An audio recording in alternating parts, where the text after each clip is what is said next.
தத்துவத்தை வச்சு இன்னைக்கு நாம ஒரு ஆழமான பார்வை பார்க்க போறோம். தலைப்பு வில்வ இலை.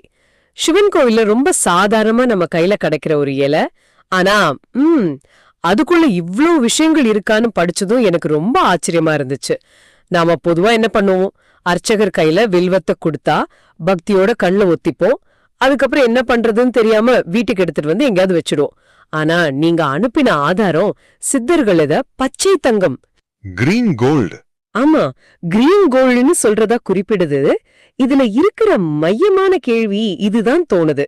வில்வ இலையோட மகத்துவம்ங்கிறது வெறும் நம்பிக்கை சார்ந்த விஷயமா, இல்ல நாம மறந்து போல ஒரு விதமான ஆன்மீக அறிவியலோட பகுதியா? வாங்க இது தோண்டி துருவி பார்க்கலாம். சரி, முதல்ல அதோட வடிவத்திலிருந்தே ஆரம்பிக்கலாம். வில்வ இலைனா ஒரே காம்புல 3 இலைகள் ஒன்னா இருக்கும். இது பார்க்க ஒரு சாதாரண தாவர அமைப்பு மாதிரி தெரியலாம். ஆனா இந்த ஆதாரம் சொல்றது இது வெறும் வடிவமைப்பு இல்ல, இது ஒரு பிரபஞ்ச ரகசியத்தோட வரைபடம்னு. எப்படி? ஆமா, இங்கதான் விஷயம் ரொம்ப ஆழமாகுது. இந்த 3 இலைகளும் வெறும் இலைகள் இல்ல, அது ஒரு குறியீடு. இதுல பல அடுக்குகள் இருக்கு. முதல் அடுக்கு பிரபஞ்சத்தோட அடிப்படை தத்துவம், அதாவது படைத்தல், காத்தல், அழித்தல், மும்மூர்த்திகளோட தொழில்கள். கரெக்ட். இந்த 3 தொழில்களையும் கட்டுப்படுத்துற மும்மூர்த்திகளோட வடிவமா இந்த 3 இலைகளையும் பாக்குறாங்க. ஓகே, இது ஒரு அடுக்கு. அப்போ இதுக்குள்ள இன்னும் பல அர்த்தங்கள் இருக்குன்னு சொல்றீங்களா? நிச்சயமா. அடுத்த அடுக்கு பிரபஞ்சத்தை இயக்குற 3 முக்கிய ஆற்றல்கள், அதாவது சூரியன், சந்திரன், அப்புறம் அக்னி. ஓ, இந்த 3 சக்திகளோட சங்கமம் தான் இந்த இலைன்னு ஒரு பார்வை இருக்கு. ஒன்னு பிரபஞ்சத்தோட செயல்களை சொல்லுது, இன்னொன்னு அந்த செயல்களுக்கு தேவையான ஆற்றலை சொல்லுது. பாருங்க, ஒரே இலைக்குள்ள எவ்வளவு பெரிய தத்துவத்தை அடக்கி இருக்காங்க. இங்கதான் எனக்கு ஒரு பெரிய ஆஹா மொமெண்ட் கிடைச்சது.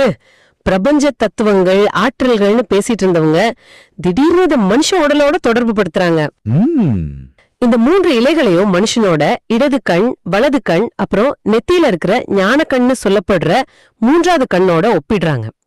இது ரொம்ப ஆச்சரியமா இருக்கு. அதாவது பிரபஞ்சத்துல இருக்கிற அதே அமைப்பு நம்ம உடம்புக்குள்ளயும் இருக்குன்னு சொல்ற மாதிரி இருக்கு. மிக சரியா சொன்னீங்க. இந்த ஆதாரம் முன்வைக்கிற பார்வை ஒரு பிராக்டல் பார்வை மாதிரி. அப்படியா? ஆமா, அதாவது ஒரு பெரிய வடிவத்தோட சின்ன நகல் தான் நாம பாக்குற எல்லாமே.